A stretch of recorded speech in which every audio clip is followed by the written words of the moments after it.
今天我们补上詹强连场对决的最后2场对决。第57场比赛，詹姆斯个人表现不错，全场16投10中，命中率高达 62.5%。砍下31分5篮板13助攻一响断的2双，正负值-3已经是首发最高，但13中5的戴维斯和10中3的拉塞尔不幸双双被阿强附体，最终湖人被国王逆转，以10分之差不敌国王。这种情况下，极端强力肯定会尬黑詹姆斯只是刷子，数据好赢不了比赛。然而巧合的是，阿强也一样，又送给极端强力一记漂亮的回旋镖。2012赛季，年仅33岁的巅峰阿强的第57场比赛，在面对马刺的比赛中，阿强12投7中，命中率高达 58.3%， 但只得到18分2篮板1助攻0抢断0盖帽，最终湖人以24分之差惨败给马刺，创造了湖人近3年来的最大输球分差。而阿强的正负值也低至-24，致敬自己，该正负值也是首发第2低。显而易见，阿强难得命中率高了一回，但球队输得更惨。而阿强的个人综合表现也是远不如詹姆斯，各方面表现被詹姆斯全面碾压，数据也是被全面包围。如果根据以往严詹宽强的原则，杰哥会判双方平局，但之前已经偏袒阿强太多次了。临近对决尾声，这次杰哥不想再偏袒照顾阿强，必须公正一回，因此第57轮对决詹姆斯胜出。来到第58轮对决，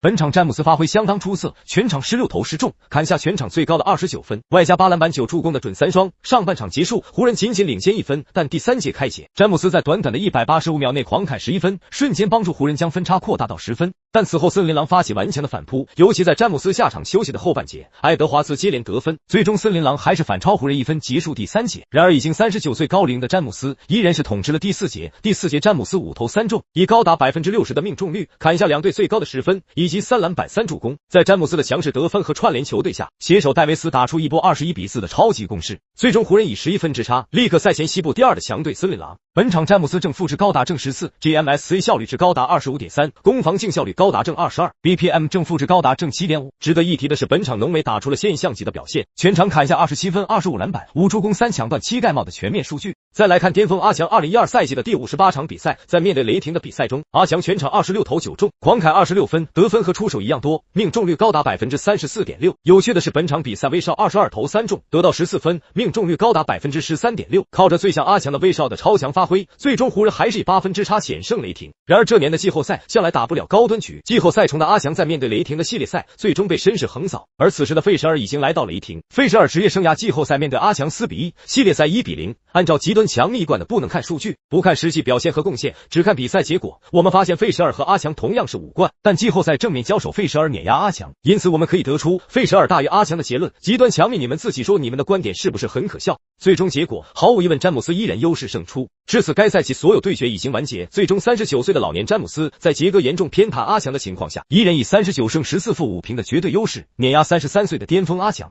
除去5场平局，詹姆斯的胜率高达 73.6%， 而阿强仅仅 26.4%。 由于上个赛季的詹姆斯只打了55场比赛，而当时对比的2013赛季的阿强则打了78场比赛，因此多出来的比赛我们正好可以拿来和本赛季詹姆斯剩余的比赛继续进行临场对比，到时大家拭目以待。